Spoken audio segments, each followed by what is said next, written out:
So one of the things I really think is very useful and actually practical in the course is my 8 pillars of strength. So one of the pillars is your relationship to the person that has died. And what we understand, which I think a lot of people don't recognize, is the task of mourning is facing the reality of the loss and feeling the pain of it, and kind of recognizing that person is no longer physically present, but the relationship with that person continues. The love for that person never dies. And so through that pillar, I introduce touchstones to memory, ways of connecting and remembering the person that's died. It may be wearing a piece of jewelry, it may be cooking their favorite dish, it may be going on a walk that connects you with them. But it's that you keep the connection and the love for that person always. That never goes. You know, people often talk about, my dad died, but I asked him, should I marry this person or should I take this job? And they will have an internal version of their dad that can answer them. So the course kind of encourages and shows that. Also, our relationship with time is altered when we're grieving because we can have this longing to be in the past and the fear of the future where it looks kind of terrifying. And in our relationship with time, what I suggest in the course is that you need to keep your time frames short so that sometimes you can keep it to half an hour, like I can manage this for half an hour because the pain is so great, or I can keep it in the day. I can manage today not to look into this unknown, frightening future. But also allowing the difference between chronos time, actual time, 1, 2, 3, 4 days, and kairos time, felt time, and recognizing that grief is felt.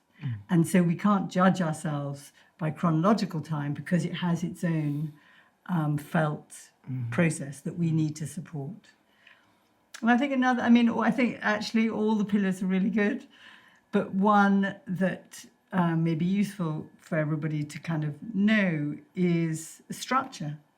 So structure within the app echoes what I believe is very helpful when we're grieving, is that because it's random, because it's unpredictable, because it's chaotic, having a structure that we can shape our day around, that we can decide what we can manage, but also the structure of the app enables us to feel contained and enabled to feel that we have some agency and that at the end of the day, I've done what I set out to do. When often you feel very powerless in your grief and that you're kind of despairing and helpless. But actually, if you set out your structure, you're going to do a little bit of work, you're going to take a bit of exercise, you're going to say, do the journal or gratitude, then that's your day done and you feel like, okay, I did the day as I was meant to do, and that really supports you. Yeah. A lot of the reviews have been about the morning and evening reflections. Yeah. It's such a small little thing to do, but having a few minutes to reflect on something you're grateful for just slowly allows the light just to creep back in. And then once they do that, often people say, then I feel I can face up to doing a session and delving into it. Some days they do, some days they don't. And this woman wrote a lovely email into us just saying, thank you for, she didn't miss a day for an entire year writing in every single day into that gratitude journal, because she said it just really, as you say, I think it's these incremental things done consistently over time, which just slowly allow your new normal to expand while you keep that love and connection for the person. Because we know that small steps have transformational effects. And that hope is the alchemy that turns the life around. And so having that hope come into your system by achieving those small goals that you set or acknowledging the gratitudes, that then gives you somewhere to aim for, somewhere to look towards, and also the belief that you can make it happen. And then that really does have big transformational impacts on how you are as you navigate your process of grief. And I think one thing which is so wonderful is there are different ways in. Because some people actually, the first week is quite a difficult, or the first 7 sessions are quite a difficult 7 sessions, because you really do Invite loss. people. Invite people, sorry. You invite people to face their loss. And I know some people aren't ready to delve quite into that, and they like going into the live text chats. They can just chat through with a person in real time.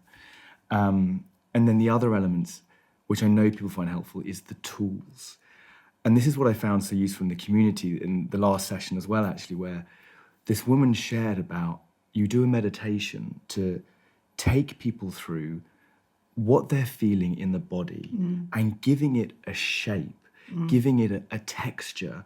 And she said as soon as she could bring kind of life to what she was feeling and almost objectify it, it released and opened up this wave of emotion So lovely. which just came through her. Yeah. And I think a lot of people find it easier to just use the tools to start off with when they're feeling particular difficult emotions, and then they can move into the course. And I think that is the kind of bi-direction of it, is that for some people they'll need to kind of soothe their system and regulate themselves so that they can have the tolerance and the kind of dare to go into the more difficult parts of the course, like the circumstances of the death. But other people will do the course and then go to the tools to down regulate afterwards, and that the same person can do different things when they choose. So it's incredibly kind of creative and adaptable to suit your own needs at the time that you feel in that moment.